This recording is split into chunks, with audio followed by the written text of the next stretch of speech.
Ratusan ekor sapi potong milik peternak di Lumajang terserang penyakit hingga mengakibatkan kematian. Dinas Pertanian dan Peternakan setempat saat ini masih mengidentifikasi penyebab dan gejalanya yang...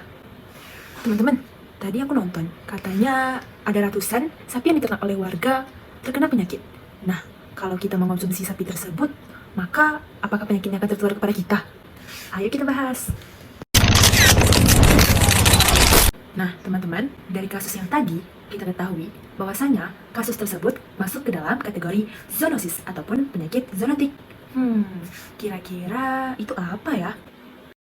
Zoonosis atau penyakit zoonotik adalah penyakit yang dapat ditularkan dari hewan ke manusia ataupun sebaliknya.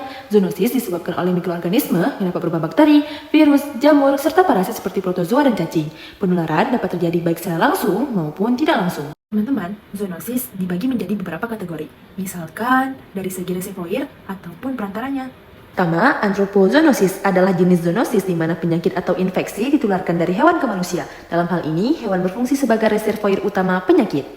Kedua, zooanthroponosis. Jenis ini, penyakit ditularkan dari manusia ke hewan. Dalam kasus ini, manusia berfungsi sebagai reservoir utama penyakit.